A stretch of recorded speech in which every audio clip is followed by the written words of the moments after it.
Hey everyone, good morning. It's Rita from Miss Rita to the Rescue, and my barky dogs. I can see that you can see them coming to say hello to you. This morning I didn't have a whole lot planned for cricket stuff, but I wanted to show you guys what we're doing with these face masks, because I think that I've been watching some reports and getting a little depressed. I don't know about you guys, but a little depressed. So I needed to do something to sort of fill the time and feel like I'm making some headway with this situation. So, but I wanted to check in with you all, see how you are doing. I think as time goes on, we're going to have more and more people that are having difficulty with struggling with, emotional issues, as I think I mentioned this yesterday, but, struggling with some emotional issues about having to be home, sometimes alone, and especially concerned about, single people, especially the older folks. Hi, Dawn. Good morning. I'm here painting a rainbow on my window. Oh, I love that, Dawn. That's awesome. Yesterday I went to go pick up another sewing machine because my machine is it's acting up. It's acting kind of strangely. So I thought, I asked around. And so anyway, one very nice person has a sewing machine for me to pick up, and I went to her house, and outside of her house on the concrete was all of these wonderful rainbow chalk drawings. And I think one of them said, good morning, Danielle. One of them said, tough times never last, but tough people do. I'm going to have to post that on the page so people can see it. I thought it was so nice to see that kind of outpouring of emotion, and we can all do that stuff, which is what I'm trying to let people know. We can all contribute, and you're contributing by staying home. That's another thing that I think people maybe they don't understand, or maybe they're just learning about, but by staying home, you're contributing to the cause, because you're able to keep out. Good morning, waiting for my machine to be delivered. Oh, yay, Alicia. So we got, Alicia, are you a natural sewer? Like you've sewn before and just getting a machine, or so Alicia's saying that she's going to be making masks when she gets her machine delivered. Which machine? A sewing machine or the Cricut machine? Some people are cutting these on the Cricut, which is fine. It's good. I cut them by hand just because for me it's easier. What I'm learning is that I can cut like mass quantities of them, and what you see me doing here is I'm pressing the seams with my Cricut Mini, which is great, using my Cricut heat pad underneath so I don't ruin the this thing that I have here, the healing mat, self-healing mat. So what I've been doing, and my son's been helping me, is cutting each piece sort of like an assembly line. So what I do is I cut these larger pieces, and I use just a little paper that I made from a piece of cardstock.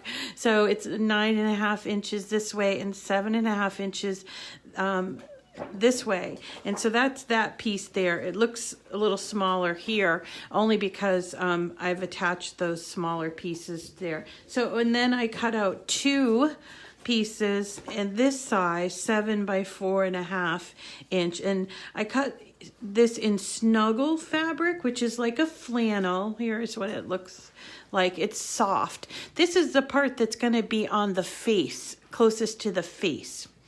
And then this part here is a woven cotton, and I actually have a bunch at my house that I've had, so I'm just cutting them up. And of course I'm so OCD, I guess, that I have to make them match, but I know it won't really matter to people, but to me it matters. So anyway, so I cut them all out in a big huge, I used to a couple of yards at a time, cut out each piece.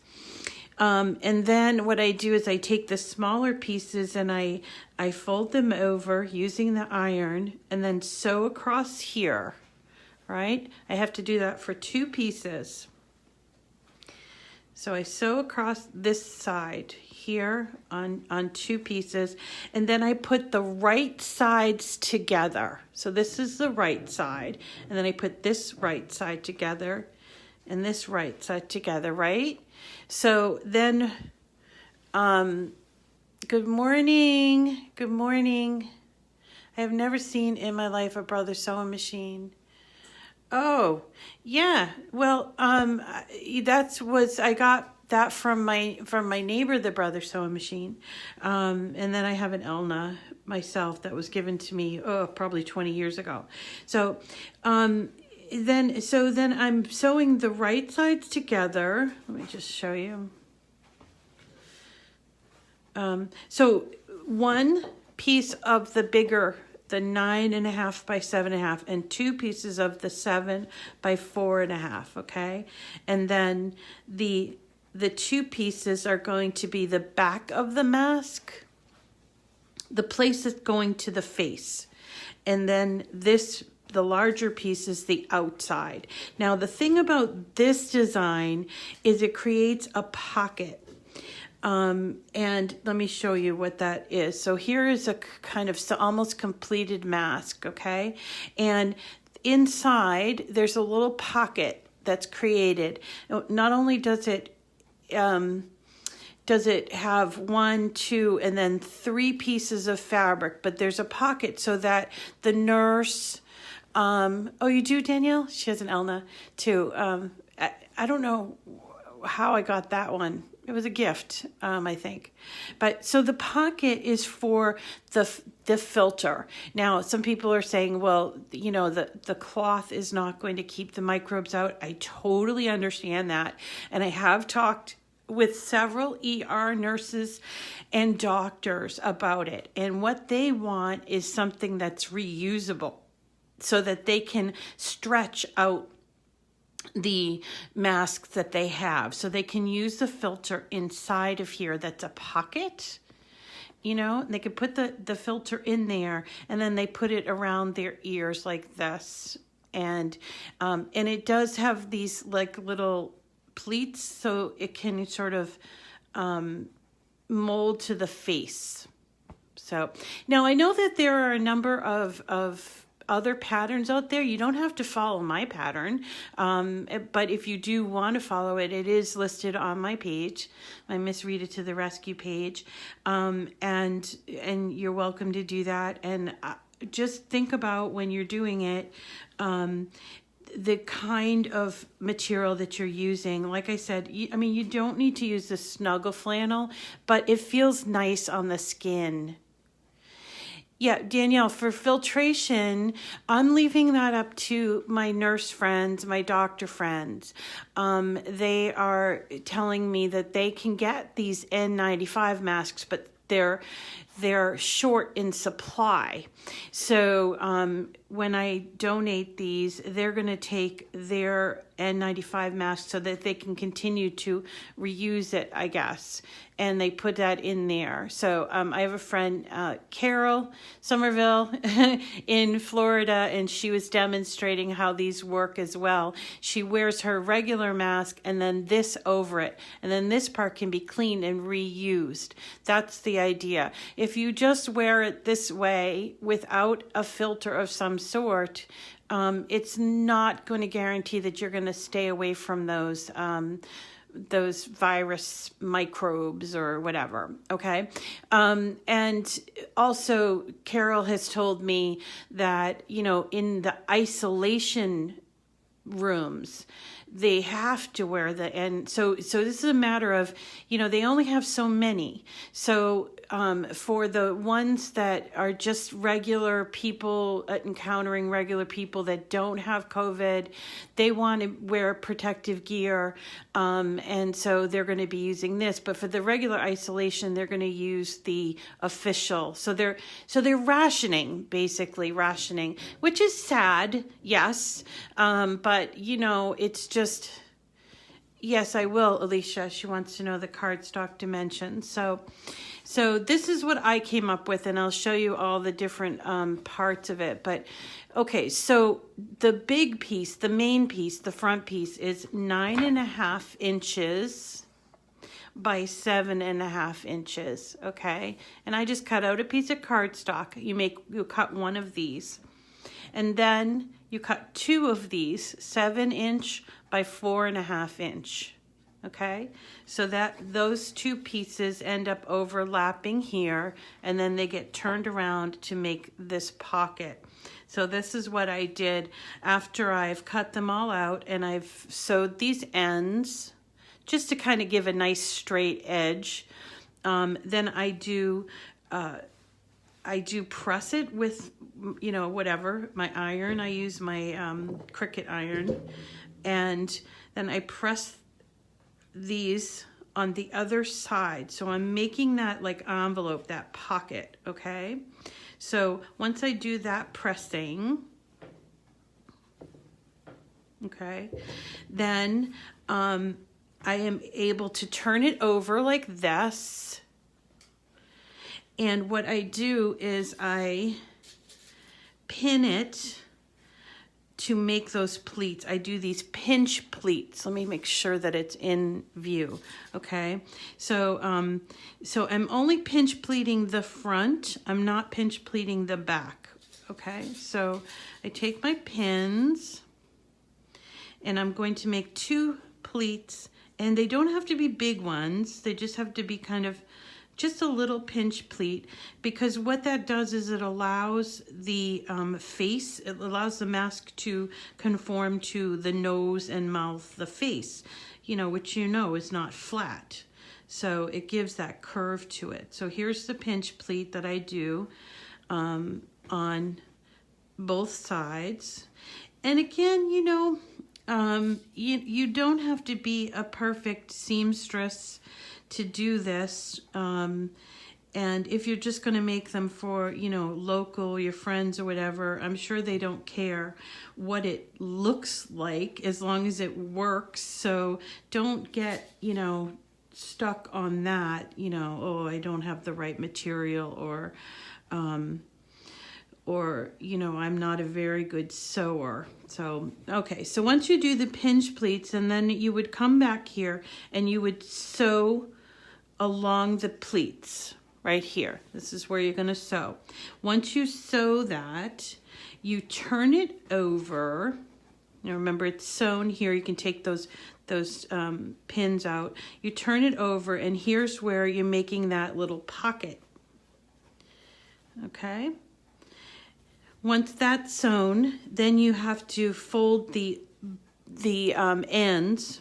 So I fold it twice. And then this is where I catch the side of the smaller pieces. I'm going to take out the pin so I can fold it correctly. So I fold it down here, and I do it twice. You might have to move these around a little bit, but you fold it here and then here, like this. I'll just show you. You're going to do this on both sides. There we go. So there's that one side, right? And then turn it over and take these pins out and fold it the second time. Now you guys are going to be more, precise, because you're not doing it on camera, but then what I do is I come back and sew these sides here, okay? Sydney's asking about the mini Easy Press. To be honest, I like the mini Easy Press better than the regular Easy Press. The regular Easy Press for me is kind of, it's sort of gawky. I don't know if that makes sense. I mean, for me, mostly because I don't know. It just feels like I can't maneuver it the way I want to maneuver it. But the mini, it's like an iron. I'm used to ironing. But so once we've made those pinch pleats and then we've curled the little packages, the ends here, like that, you're almost done. All you need to do is put the elastic, or if you can't find elastic, you can make like little cloth so that it can be tied. But I was able to find some elastic, and I took about what worked best for me was like 14 inches of elastic like this. How does the mask expand in the front if the back is flat? Okay, well, so this is going on your face, right? And so you might have to physically expand it a little bit, but it still allows for this to be flat. So it's like a pleat, or like pleated pants. Think of it that way. Sue, she's asking about how does the mask expand in the front. So here you go. It's like pleated like that. It sort of pops out. I'll show you. Oops. There you go. So it pops out so that it makes room for the filter on the inside, but also for the face. So this part is the part that would be closest to your face. All right. Just kind of just show you guys this. All right. So there's how it will pull open. And then we're going to put the elastic on either ends here. And yep, you can see the back. So here is the completed back without the elastic. So it's this little pocket for the filter that I'm told from the nurses. Whoop, this one here, I got to go back and sew. But it's like a little pocket, and then I fold twice on the ends here. Oh, you want to see the back when it's expanded. There you go. That. I put it on just fine. I've tried these out and I've put them on just fine. Does that make sense? Okay, so let me talk about the filters, because I've had a couple of people say this isn't going to work, and I totally get it. That the germs or whatever, the virus can go through fabric. So the way that I made this was to have this pocket, okay? So that the nurse or the doctor or the medical professional can put their own filter in here. And I designed it so that it would be the size of an N95 filter. But thank you, Danielle. I hope you know how much you're appreciated. I do so. Oh, thank you. Thank you so much, Danielle. I'm just trying to help. That's all. So as far as the filter goes, my understanding from the nurses is that they aren't completely out of these N95 masks, but they have to use quite a few in a regular day. And what they're being told by the CDC is to reuse them, or to use things like bandanas. And pink sort of upper right corner is beautiful. Isn't that lovely? That's an Easter. I thought it was beautiful. It's a marble pattern. But so I've been told and I've been reading from the CDC is that they're telling them to use bandanas. And so to me, I'm like, why don't I just make these and then they can reuse their filter by putting it in this little pocket. So if you are making these for medical professionals, and I would contact, I have a wonderful person here locally that knows quite, yeah, I don't know. I never did like bandanas myself, but anyway, so I have this wonderful woman here, Deanne, who knows quite a few business people and also people like that work in the community, and she's coordinating the effort to get these out. It can be a little slow going, at least at first. I've already done 3 dozen, but I cut enough to make another 5 dozen. And last night I did have my son helping me, which was great. I'm gonna hopefully gonna get him to help some more today. He's 14, so it's kind of hard. It's kind of hard to keep his attention. He'll do it for a little while, but that's kind of about it.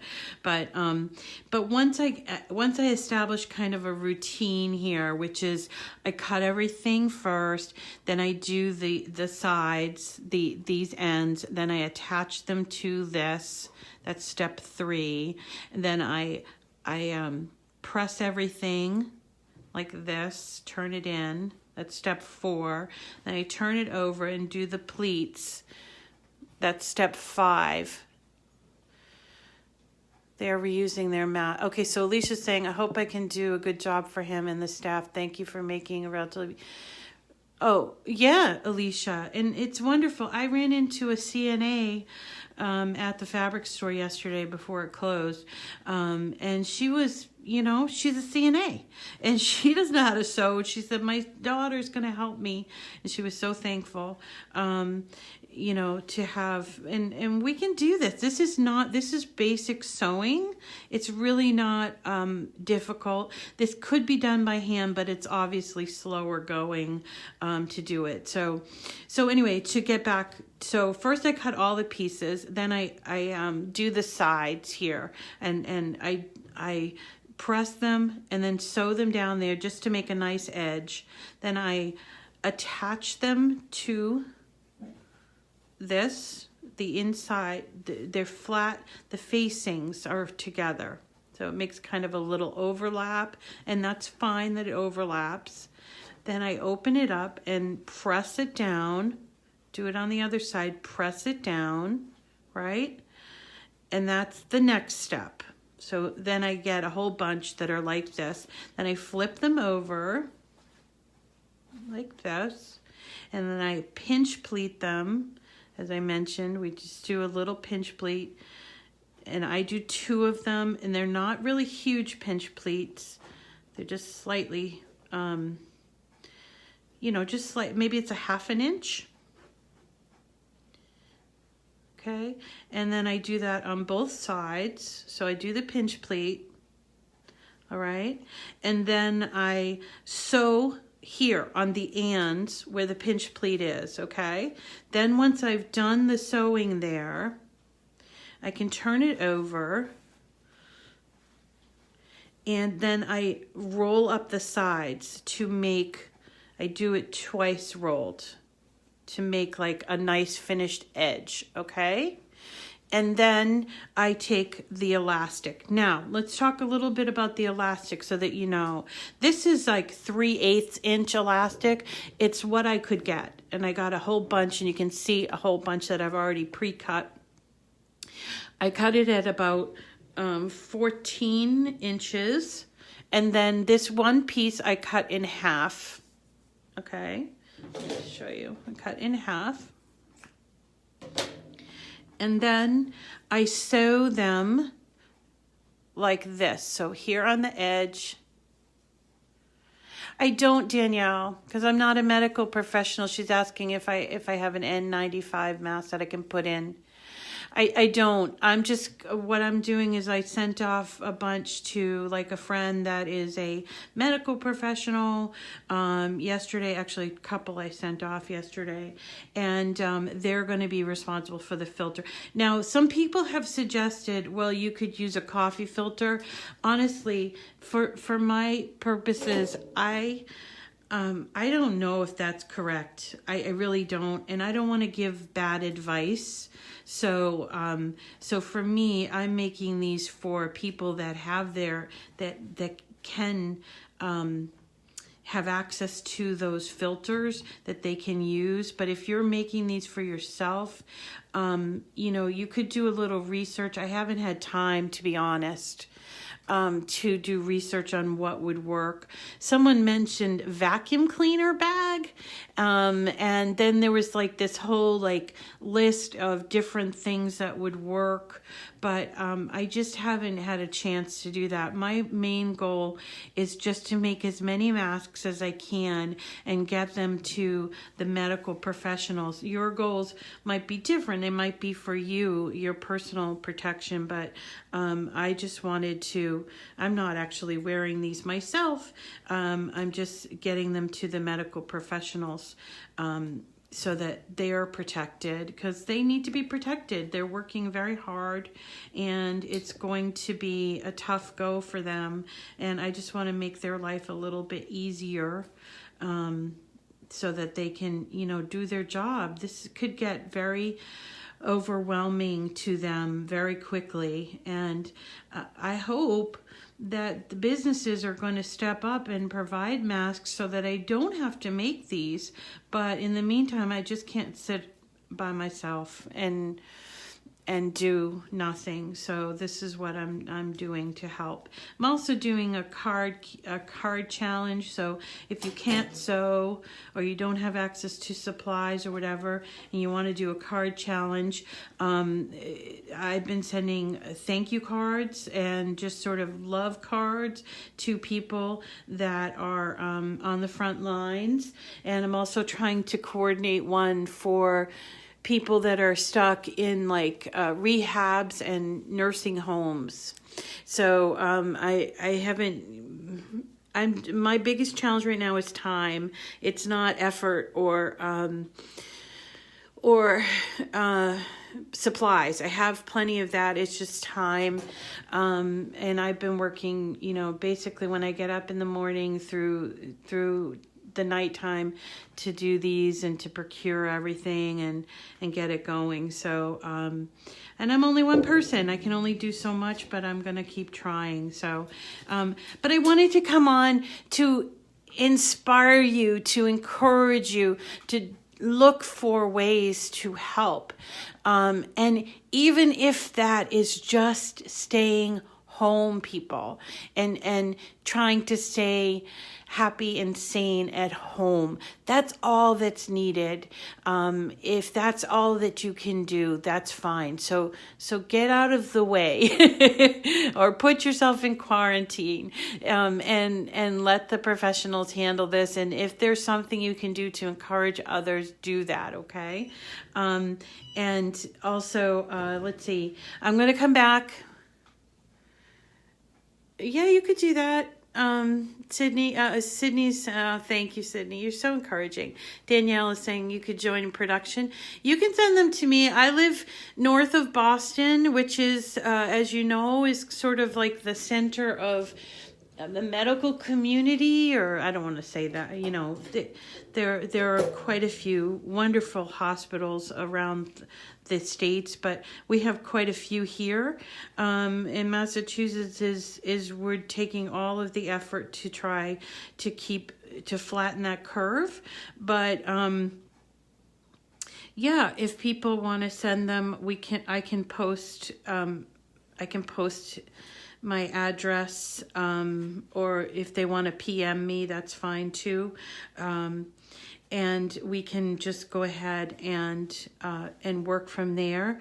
But so whatever you can do, folks, whatever you can do is appreciated. I know I've heard from dozens of medical people saying that, you're doing great, just keep doing it and keep spreading the message of social distancing and helping and not being part of the problem, but be part of the solution kind of thing. So that's all I'm trying to do here. So anyway, I wanted to check in with you guys and make sure that you're okay.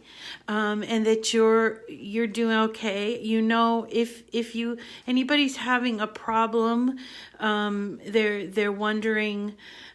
People can also send you supplies. Yeah, they could, Danielle. Supplies. If anybody has snuggle fabric, I actually have a lot of regular fabric, but I could certainly use elastic.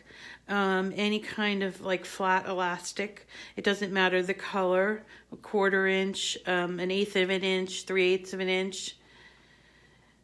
Yeah, there is no try, there is do and do not. And that's correct, Danielle, and that's what we're doing. We're trying to follow the guidelines and trying to, I keep saying trying, we're doing what we can to make this situation be better. It's here. We can't deny it. We just have to come up with ways, little meaningful ways to make it better. And then it will go away if we do. So that's what I'm trying. The message I'm trying to do. But also, folks, if you're listening to this and you are having problems, you can't get food, or you are worried that you're going to get evicted, or you are, there are solutions that are being put in place. In Massachusetts, our governor's very proactive, and he has ensured that no one can be evicted here. I don't know how it is throughout the rest of the states, but he is ensuring that people who are living on the edge, paycheck to paycheck, are not going to lose their homes, and they're not going to go hungry. And there are places that you can get help. If you need help finding them, contact me, and I will try to help you. I'm in Massachusetts, so I know about what's going on in Massachusetts, but if you're in another state, if you just don't know where to turn, I can at least give you some guidance if you need it. So anything I can do to help folks, that's what I want to do. So anyway, not very crickety oriented, but this is what we're doing, and we're all putting aside things, making sacrifices to help with this situation. And I hope you're doing that too. I hope you stay safe, and I hope you stay sane, and know that you're needed and wanted and loved, and everyone can be part of the solution. Everyone can be in their own little way. So thank you all for coming today and for listening. We'll see you again probably tomorrow. Maybe if I can get my son to help me out again tonight, we'll pop in again just to kind of check in and see how you all are doing, okay? This is so you oriented. This is so you oriented. So I don't know what that means, Danielle. But I hope that doesn't, I don't know what that means, so you oriented. But so thank you, everyone. I love you all, and I wish you well. And just one day at a time, keep breathing, keep just doing what you're doing. You'll make it through. You will, all right? And we'll be better for it. We will, okay? Take it easy, and we'll see you soon. Bye.